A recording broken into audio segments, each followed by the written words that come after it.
Sorry folks, again, no Buddymeister today. I really hope he'll be back.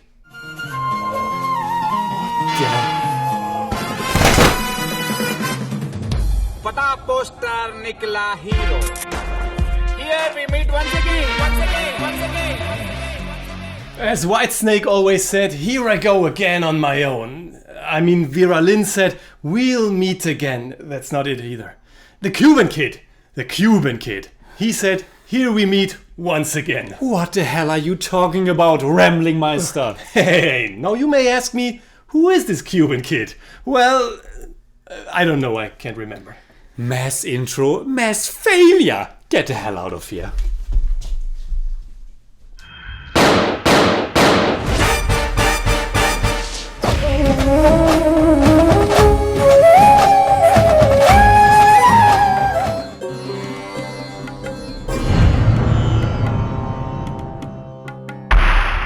Servus Freunde, my name is Jimmy Cage. And I'm Deniz, the Buddymeister. And I think we both waited for a long time to finally say this, and I'm gonna say it now. Well, do it.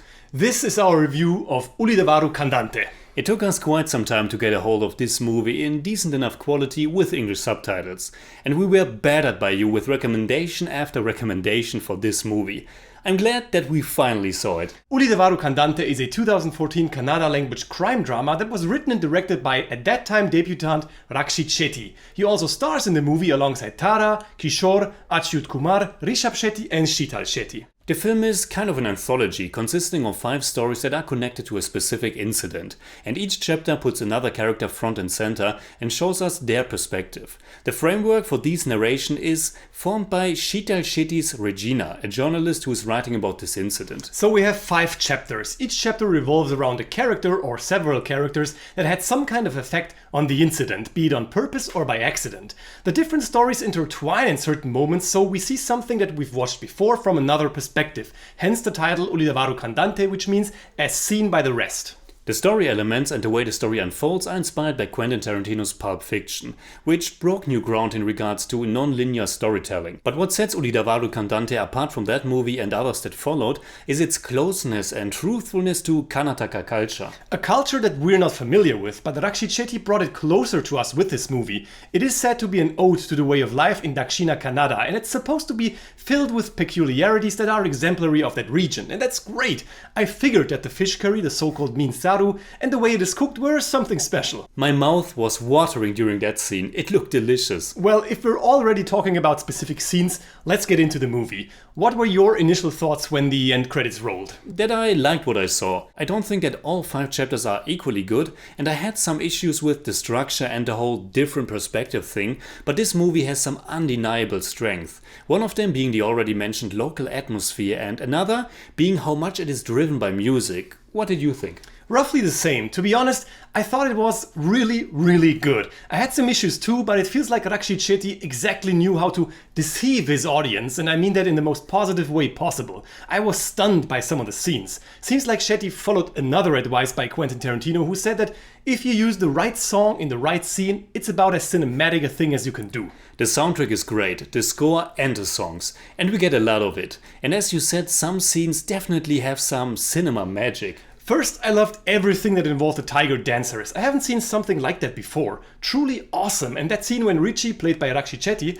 dances with the tigers and then hits Baloo over the head is fantastic. And at the end we get another scene that's almost like this one. Yes, Shetty creates an atmosphere that's really able to pull you in, to carry you off and bring you to this district and this very specific setting in Karnataka. You already mentioned the focus on the way of life of the people, and that's something that I really loved about this movie, that we get such a good feel for the environment and this milieu. Absolutely, yeah. It certainly differs from chapter to chapter, because especially the first one is very stylized with this Sin City graphic novel effect, which only comes in one more time later when they are on the boat and they find this mysterious log, but every chapter has a little something that really grounds it in reality. The movie is quite experimental, and allegedly this is something that's quite common for Kannada cinema, even though I don't think this high emphasis on the different perspectives was necessary.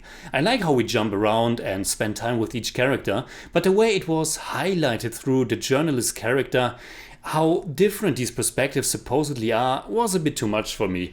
This is not like Akira Kurosawa's classic Rashomon, in which the event itself is very important and each perspective on it hugely differs. The story itself is actually not that thrilling. The structure tries to make it thrilling by telling us how the perspectives of the narrators differ, although that seems a bit strange because we don't really get different perspectives, do we? That's what I mean. We do get different perspectives because we see one story through different eyes.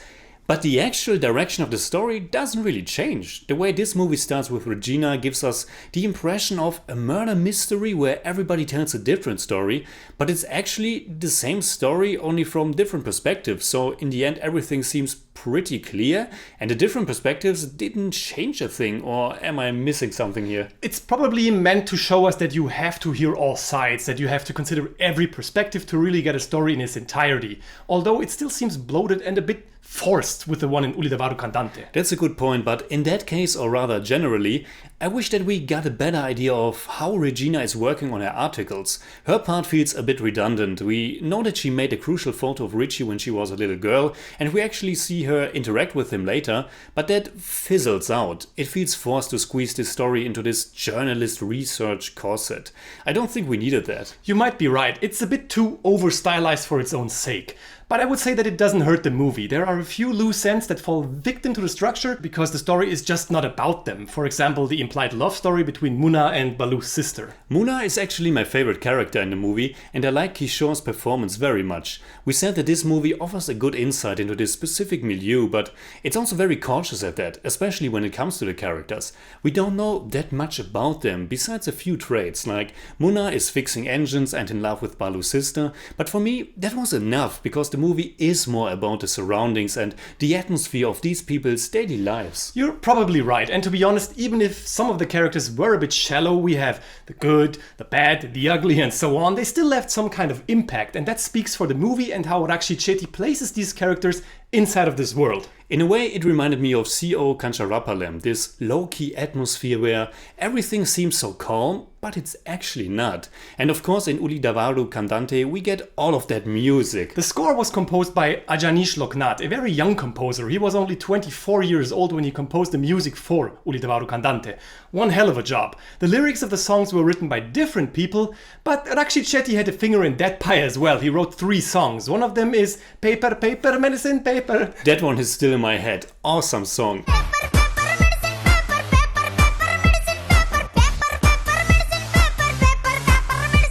By the way, I really liked A Little Boy Democracy and all the scenes with him and his friends, and their painted faces were great. As we said, Ulidavaru Kandanthe is filled with great scenes. Although every now and then I wish that the story would have gotten more in-depth, especially in relation to the Richie Raghu and Richie Muna situations. Should we go into spoilers quickly?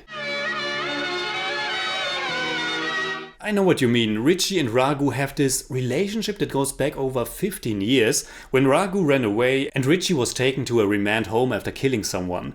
Now they finally see each other again and we get that one tense moment. But after that, there's not much more, and something that happens later on has only very little emotional impact, I think. It is again reminiscent of Pulp Fiction and how that one's characters go in and out of the movie. Yeah, probably, but this one is more about the environment than the characters. At least that's how I felt. Overall, definitely a good movie, especially for a first-time director. No doubt about that. So, what would we say in German about Ulidavaru Kandanthe? Ulidavaru Kandanthe ist ein experimentierfreudiger Film, der mit tollem Setting, überzeugenden Darstellern und sehr gekonnter Verwendung von Musik punktet. Die Geschichte hätte etwas tiefgründiger sein können, aber dieses Manko macht der Film mit seiner starken Atmosphäre wieder wett. I give Ulidavaru Kandanthe 7 out of 10. It's more like 7.1, but I don't do that. For me, it's 8 out of 10. It's more like 7.9, but I don't do that either.